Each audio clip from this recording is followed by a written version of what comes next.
Hello student, स्वागत है आपका द लाइसेंस पर। मैं डॉक्टर फैयाज हुसैन स्वागत करता हूं आपका द लाइसेंस पर। और आप जानते हैं कि द लाइसेंस हमारा यूट्यूब चैनल समर्पित है आपके नेट जेआरएफ के लिए, और इस पर पॉलिटिकल साइंस साथ ही सोशोलॉजी की नेट जेआरएफ की क्लासेज आपके लिए चल रही हैं। और मैं पॉलिटिकल साइंस पीवाईक्यू आपके साथ लेकर चल रहा था, लेकिन अब हमारा पेपर आ गया है और हमारा पेपर बिल्कुल 13 से लेकर 22 जून तक कभी भी हो सकता है। चाहे पॉलिटिकल साइंस का पेपर हो, और सभी सब्जेक्ट के पेपर जो हैं वो लगे हुए हैं कब से, 13 से लेकर 22 जून तक। तो अब तैयारी जो है वो चरम सीमा पर आ जानी चाहिए आपकी, और तैयारी जो है एकदम ऐसी होनी चाहिए कि एक बार इस बार जाकर आप पेपर को फाड़ दें, एकदम से फोड़ दें पेपर को बिल्कुल। तो अब हमें क्या करना है, अब हमें करना है कि थोड़ा सा फर्स्ट पेपर और करंट अफेयर्स पर भी ध्यान देना होगा। तो देखिए, द लाइसेंस आपके लिए मैं पॉलिटिकल साइंस के पीवाईक्यू तो ला ही रहा था, लेकिन अब मैं कोशिश कर रहा हूँ कि जितने भी दिन बचे हैं हमारे, तो उसमें जो करंट अफेयर्स की अपडेट है फर्स्ट पेपर की, उस अपडेट को भी आपके साथ लाया जाए। तो रोज मैं कोशिश करूंगा कि एक एक आपके लिए वीडियो लाया जाए फर्स्ट पेपर से रिलेटेड, जो कि करंट अफेयर्स है, और वो करंट अफेयर्स के क्वेश्चन आपके गलत ना हो पाए। तो आज हम बात कर रहे हैं एनआईआरएफ के बारे में। हाल ही में एनआईआरएफ की जो रैंकिंग है वो जारी हुई है, तो इसके बारे में आज पूरे वीडियो में हम समझेंगे कि क्या रैंकिंग है, कैसी रैंकिंग है। अगर आप अपने नेट जेआरएफ के यूजीसी के पहले पेपर में 1 से 2 सवाल सही करना चाहते हैं, तो इस वीडियो को लास्ट तक आपको देखना पड़ेगा ही, तभी आपका 100% श्योर है कि आपके 1-2 सवाल पक्के आने वाले हैं इस वीडियो से। क्योंकि फर्स्ट पेपर में हमेशा यहाँ से सवाल आते रहते हैं, आपका जो हायर एजुकेशन का जो आपका सिलेबस का एक पार्ट है, वहाँ सवाल यहाँ से आना तय है। तो इस वीडियो को लास्ट तक जरूर देखना है, और जिन लोगों ने अभी तक हमारे चैनल को सब्सक्राइब नहीं किया है वो सब्सक्राइब कर लें, ताकि आपके लिए जो वीडियोज आते रहेंगे उनका नोटिफिकेशन मिलता रहे। तो चलिए, आज हम बात करने वाले हैं एनआईआरएफ के बारे में। तो सबसे पहले सवाल यह है कि एनआईआरएफ होता क्या है। देखिए, मैं सीधा वेबसाइट से आपको पढ़ा रहा हूँ, किसी नोट्स बनाने की जरूरत नहीं है, ठीक है। तो देखिए, एनआईआरएफ होता क्या है। एनआईआरएफ का मतलब है नेशनल इंस्टीट्यूशनल रैंकिंग फ्रेमवर्क। पहला सवाल तो यही है कि आपसे सीधा सीधा ये इनका इसका फुल फॉर्म भी पूछ सकते हैं। तो एनआईआरएफ का मतलब होता है नेशनल इंस्टीट्यूशनल, इंस्टीट्यूशन नहीं, नेशनल इंस्टीट्यूशनल रैंकिंग फ्रेमवर्क। एक सवाल, एनआईआरएफ की फुल फॉर्म।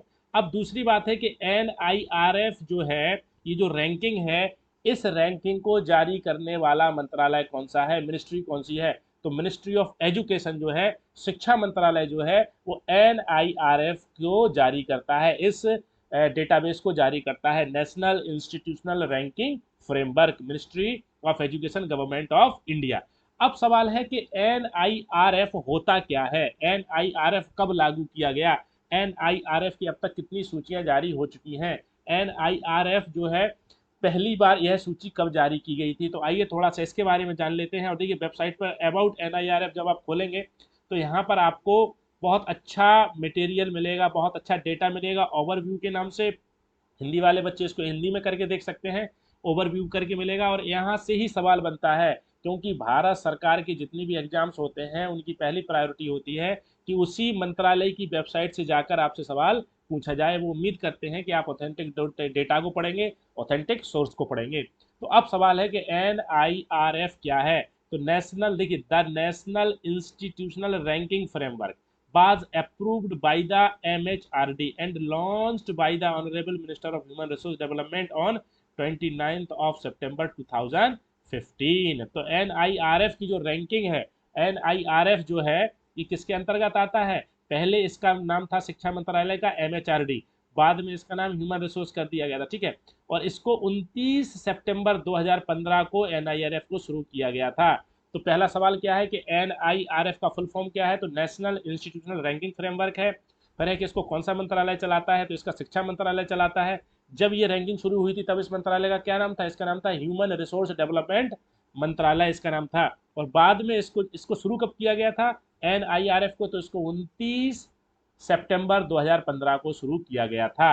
अब है कि ये क्या है, कि this framework outlines a methodology to rank institution across the country. ये कह रहे हैं कि ये एक ऐसी मेथोडोलॉजी है जो पूरे देश की जो शैक्षणिक संस्थाएं हैं, उन शैक्षणिक संस्थाओं की रैंकिंग जारी करती है। आगे क्या कह रहे हैं कि the methodology draw from the overall recommendation broad understanding arrived by by a core committee set up by the MHRD to identify the broad parameters of ranking various universities and institutions। कह रहे हैं कि NIRF क्या है, कि एक committee Bharat सरकार ने गठित की है, MHRD मिनिस्ट्री ने कमेटी बनाई है, वो कमेटी इसको मेथोडोलॉजी देती है, कुछ पैरामीटर्स देती है, और बाद में NIRF की जो रैंकिंग है वो उन्हीं पैरामीटर्स के बेसिस पर क्या की जाती है, जारी की जाती है। मतलब कि NIRF का फुल फॉर्म क्या है, नेशनल इंस्टीट्यूशनल रैंकिंग फ्रेमवर्क। इसको MHRD ने जारी किया था 29 सितंबर 2015 को। वर्तमान में MHRD का नाम शिक्षा मंत्रालय है।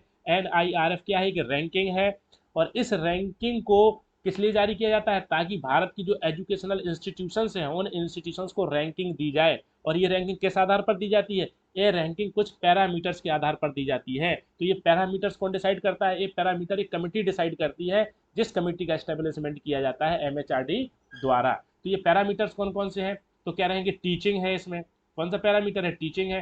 टीचिंग के बाद शिक्षा है, लर्निंग एंड रिसोर्स है, रिसर्च है एंड प्रोफेशनल प्रैक्टिस है, ग्रेजुएशन आउटकम्स है, outreach and inclusivity and perceptions.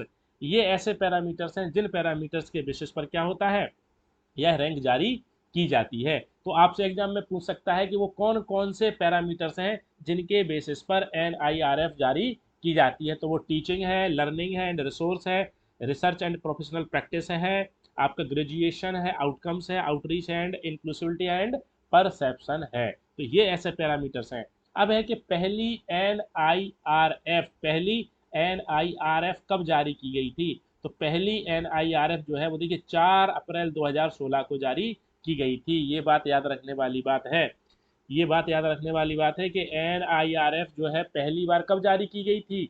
शुरू तो इसे 2015 में किया गया था, लेकिन पहली लिस्ट जो है वो 4 अप्रैल 2016 को जारी की गई थी, और तब से लेकर अब तक जो है वो विभिन्न प्रकार की NIRF रिपोर्ट जारी की जा रही है 2016 से लेकर 2023 तक। ठीक है, तो ये हमने समझा क्या NIRF के बारे में कि NIRF क्या है और ये कैसे काम करता है। अब बात करते हैं कि पैरामीटर्स क्या है NIRF। जो ये रैंक जारी करती है हमारी सरकार, हमारा मंत्रालय रैंक जारी करता है, जो यूनिवर्सिटीज़ की रैंक जारी करता है, या फिर जो हमारे जो एजुकेशनल इंस्टीट्यूशंस हैं उनकी रैंक जारी करता है, तो उसके पैरामीटर्स क्या हैं। तो पहला पहला पैरामीटर क्या है, teaching learning and resource. Teaching का मतलब क्या है, शिक्षण। इसका क्या मतलब है, लर्निंग का अधिगम। और रिसोर्स का मतलब क्या है, संसाधन। तो पहला पैरामीटर है TLR, teaching learning and resource. तो शिक्षण क्या है, अधिगम क्या है, रिसोर्स क्या है। इसमें क्या क्या आता है कि स्टूडेंट स्ट्रेंथ क्या है, इंक्लूडिंग डॉक्टरल स्टूडेंट्स, मतलब PhD कितने लोग कर रहे हैं। फैकल्टी स्टूडेंट रेशियो क्या है कि टीचर और स्टूडेंट्स क्या है। आपको देखो बच्चों, ये बीच वाला जो है, नीचे वाला याद रखने की आवश्यकता नहीं है। अगर किसी को लगता है कि बहुत ज़्यादा पढ़ना है और पूछना है तो वो याद करे, बाकी हमें क्या याद करना है, हमें यही याद करना है। पहला पैरामीटर क्या है, टीचिंग लर्निंग एंड रिसोर्स। दूसरा पैरामीटर क्या है, रिसर्च एंड प्रोफेशनल प्रैक्टिस, मतलब कि शोध क्या है और व्यवहारिक कार्य प्रणाली क्या है। दूसरे इसका पैरामीटर यह है। तीसरा क्या है, ग्रेजुएशन आउटकम्स, मतलब कि स्नातक स्तर पर क्या हमारे परिणाम रह रहे हैं उसको देखना है। ठीक है, और क्या है, आउटरीच एंड इंक्लूसिविटी। आउटरीच मतलब कि हमारी पहुंच क्या है और समावेशी कितना हो रहा है, मतलब कि वुमेन का पार्टिसिपेशन कितना है, स्टेट्स कंट्रीज से जो स्टूडेंट्स आ रहे हैं उनका पार्टिसिपेशन कितना है, सोशली जो चैलेंज स्टूडेंट्स हैं उनका पार्टिसिपेशन कितना है, EWS वाले जो हैं, जो फिजिकली चैलेंज स्टूडेंट्स हैं उनका पार्टिसिपेशन कितना है। ठीक है, तो ये इसको शामिल किया जाता है। और इसमें अगला जो है वो पीयर परसेप्शन। पीयर परसेप्शन भी महत्वपूर्ण है कि एकेडमिक पीयर्स एंड एम्प्लॉयज, मतलब कि जो शैक्षणिक संस्थान है उसमें साथ काम करने वाले लोगों का व्यवहार कैसा है और वहाँ के एम्प्लॉयज कैसा व्यवहार करते हैं। तो ये कितने पैरामीटर हुए बच्चों, 5, एक पैरामीटर, 2 पैरामीटर, 3, 4 और 5, मतलब कि 5 पैरामीटर के बेसिस पर NIRF की रैंकिंग आपकी जारी की जाती है। ये याद रखने वाली बात है। कितने पैरामीटर पर, 5 पैरामीटर पर। अब हम बात करते हैं कि इनकी रैंकिंग जो है, देखो यहाँ दिखा रहा है कि 2016 से लेकर 2023 तक, मतलब कि 1 2 3 4 5 6 7 8, अभी तक कितनी रैंक जारी कर चुका है, अभी तक 8 NIRF जारी हो चुकी हैं। ये भी सवाल आपसे एग्जाम में आ सकता है, और ये ऑथेंटिक सब डेटा बता रहा हूँ मैं, गलत होने का चांस ही नहीं है, क्योंकि ये कहाँ से पढ़ रहे हैं हम मिनिस्ट्री से पढ़ रहे हैं। तो अभी तक कितने बार, 1 2 3 4 5 6 7 8, मतलब कि 8 रिपोर्ट जारी हो चुकी हैं। अब हम बात करते हैं 2023 की रिपोर्ट की, जो अभी हाल ही में रिपोर्ट जारी हुई है, उस रिपोर्ट की बात करते हैं कि इस रिपोर्ट को कैसे जारी किया है। तो देखिए इसी वेबसाइट पर पड़ी हुई है ये रिपोर्ट आपकी। अब इंडिया रैंकिंग्स 2023। अब देखिए इसमें कई कैटेगरी में यूनिवर्सिटीज़ को बांटा गया है। कई कैटेगरीज में क्या बांटा गया है, यूनिवर्सिटीज़ को बांटा गया है। जैसे ओवरऑल यूनिवर्सिटी है कि जितनी भी शैक्षणिक संस्थान है भारत में, उन सभी शैक्षणिक संस्थाओं को एक साथ बांटा गया है। फिर यूनिवर्सिटीज़ को बांटा गया है, कॉलेजेस को बांटा गया है, रिसर्च इंस्टीट्यूशंस को है, इंजीनियरिंग इंस्टीट्यूशंस है, मैनेजमेंट इंस्टीट्यूशंस हैं, फार्मेसी इंस्टीट्यूशंस है, मेडिकल इंस्टीट्यूशंस हैं, डेंटल को अलग रखा गया है, लॉ को अलग रखा गया है, आर्किटेक्चर एंड प्लानिंग को अलग है, एग्रीकल्चर एंड अलाइड सेक्टर अलग है और इनोवेशन वाला सेक्टर अलग है। तो कुल मिला के कितने एरिया में जारी किया जाता है? 1 2 3 4 5 6 7 8 9 10 11 12 और 13, समझे? मतलब कि 13 क्षेत्रों में NIRF जारी किया जाता है। इसके पैरामीटर कितने हैं? 5 पैरामीटर हैं। कितने पैरामीटर हैं बच्चों? समझो चीजों को, कैसे सवाल बनता है। पैरामीटर्स कितने हैं? पैरामीटर्स हमने पढ़े 5 पैरामीटर्स हैं। कितनी रिपोर्ट जारी हो चुकी है अभी तक? 8 रिपोर्ट जारी हो चुकी हैं। और कितने क्षेत्रों में रिपोर्ट जारी की जाती है? ये मैंने बताया 13 क्षेत्रों में रिपोर्ट जारी की जाती है। तो ऐसे भी सवाल आपके फर्स्ट पेपर में बन सकते हैं, जो आपका है ना हायर एजुकेशन, क्योंकि ये हायर एजुकेशन से जुड़ा हुआ है NIRF। तो अब देख लेते हैं कि ओवरऑल की लिस्ट में किसको सबसे ऊपर मिला है। तो Indian institute of technology Madras IIT Madras को पहली रैंक मिली है, जो कि तमिलनाडु में है, चेन्नई। दूसरी रैंक किसको मिली है ओवरऑल में? Indian institute of science IISc को मिली है, जो कि बेंगलुरु में है, कर्नाटक, दूसरी रैंक मिली है। ठीक है। इंडियन इंस्टीट्यूट IIT दिल्ली को तीसरे नंबर पर रखा गया है, IIT बॉम्बे है, कानपुर है। ठीक है। तो ऐसे आप देख सकते हैं। देखिए जामिया मिलिया इस्लामिया को 12 नंबर पर रखा गया है ओवरऑल में। ठीक है। यूनिवर्सिटी ऑफ दिल्ली यहाँ रखा गया है। अलीगढ़ मुस्लिम यूनिवर्सिटी को ओवरऑल में कितने 19 पर रखा गया है, समझे? अलीगढ़ मुस्लिम यूनिवर्सिटी को 19 पर रखा गया। तो आप जिस यूनिवर्सिटी से, एक बार उन यूनिवर्सिटीज़ का देख लीजिए, वरना ऊपर के आपको 1 2 3 4 5 तक याद रखना पड़ेगा। आपको 5 याद रखना पड़ेगा, बाकी पूरा याद रखने की आवश्यकता नहीं है। आपको 5 याद रखना पड़ेगा। तो IIT मद्रास है, IISc है, IIT दिल्ली है, IIT मुंबई है और IIT कानपुर है। कैसे याद रख सकते हैं? मद्रास है, दिल्ली है, बॉम्बे है और कानपुर है। तो ये ओवरऑल की रैंकिंग आपकी हो गई है। अब बात करते हैं कि यूनिवर्सिटीज़ में किसको रैंक मिली है। यूनिवर्सिटीज़ की रैंक अलग से बनती है। तो इंडियन इंस्टीट्यूट ऑफ साइंस, जो कि बेंगलुरु कर्नाटक में एक यूनिवर्सिटी है, IISc, इसको पहली रैंक मिली है। दूसरी रैंक किसको मिली है? Jawaharlal university, Jawaharlal Nehru university JNU की दूसरी रैंक मिली है, जो कि दिल्ली में है। जामिया मिलिया इस्लामिया को तीसरी रैंक मिली है ऑल इंडिया में यूनिवर्सिटीज़ में। जादवपुर यूनिवर्सिटी, जो कि आपकी बंगाल में, उसको चौथी मिली है। बनारस हिंदू यूनिवर्सिटी कितने पर है? 5 पर है। तो ये 5 आप शुरू के याद रख लेना थोड़े से, नहीं तो पहला और दूसरा तो आपको कंपलसरी याद रखना है, क्योंकि हमेशा क्या चेंज होता रहता है? IISc और जवाहरलाल नेहरू JNU में ही हमेशा ऊपर नीचे होता रहता है। कभी JNU ऊपर हो जाता है, फिर कभी IISc नीचे हो जाता है। ठीक है। देखिए अलीगढ़ मुस्लिम यूनिवर्सिटी बेटा जो है 9वें नंबर पर है। क्योंकि मैं AMU से पढ़ा हूँ, तो अलीगढ़ को मैं देख लेता हूँ, ये 9वें नंबर पर है। ठीक है। यूनिवर्सिटी दिल्ली यहाँ नीचे है। ठीक है। चलो, तो ये हमने देखा यूनिवर्सिटीज़ में। अब हम एक चीज़ और देखते हैं कि कौन से कॉलेजेज हैं।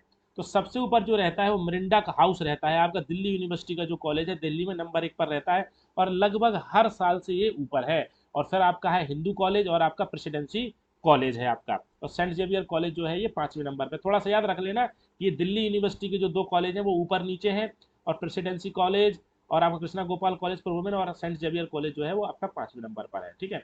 तो ये तो ऐसे 13 में जारी किया था, तो जरूरी नहीं है कि हमें 13 का याद रखना पड़े। हमारे लिए सबसे ज़्यादा जरूरी होता है वो ओवरऑल यूनिवर्सिटीज और कॉलेजेस होते हैं। बाकी अगर आपका मन कर रहा है कि जाके आपको सारी चीज़ों को लिखना है एक एक, तो आप सीधा वेबसाइट पर जा सकते हैं।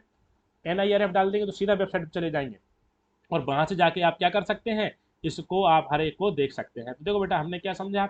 हमने बात करी NIRF के बारे में, नेशनल इंस्टीट्यूशनल रैंकिंग फ्रेमवर्क को। इसको मिनिस्ट्री ऑफ एजुकेशन निकाला रहा है, और हमने इसके बारे में समझा कि क्या है, इसके पैरामीटर्स क्या हैं, कितनी रैंक जारी कर चुका है, और हाल में जो रैंक जारी हुई है उस रैंक में ओवरऑल यूनिवर्सिटी और कॉलेजेस में किसको मिला है। तो इससे सवाल हमारा आ सकता है, आपके एग्जाम में आ सकता है, जो आपका जून में होने वाला है। तो आप हमारे लाइसेंस के साथ जुड़े रहिए, पढ़ते रहिए। और देखिए सबसे महत्वपूर्ण बात एक बता दे रहा हूँ कि ऐसे ही करंट अफेयर्स का जो भी अपडेट होगा मैं एग्जाम के पहले तक और एग्जाम तक आपको लगातार अपडेट करता रहूँगा। तो आप ऐसे ही वीडियो को जानने के लिए क्या करिए, हमारे चैनल को सब्सक्राइब करिए। और अगर आपको लगता है कि ये वीडियो जो अदर स्टूडेंट्स के लिए भी फायदेमंद है, तो आप इसको लाइक करिए, इसको शेयर करिए, ताकि और स्टूडेंट तक हमारी ये बात पहुँचे। और जो पॉलिटिकल साइंस के स्टूडेंट हैं उनके लिए हम अलग से अपना वीडियो बनाते हैं, आप प्लेलिस्ट में जाके देख लेना। वहाँ 2 तरह की प्लेलिस्ट है, एक तो प्रीवियस ईयर क्वेश्चन पेपर की प्लेलिस्ट है, और दूसरी क्या है, 10 मिनट सीरीज है। मतलब 10 मिनट में पॉलिटिकल साइंस का एक कंसेप्ट हम क्लियर कराते हैं। तो आप हमारे साथ जुड़े रहिए, पढ़ते रहिए। चैनल को लाइक करिए, सब्सक्राइब करिए, शेयर करिए। बहुत बहुत धन्यवाद।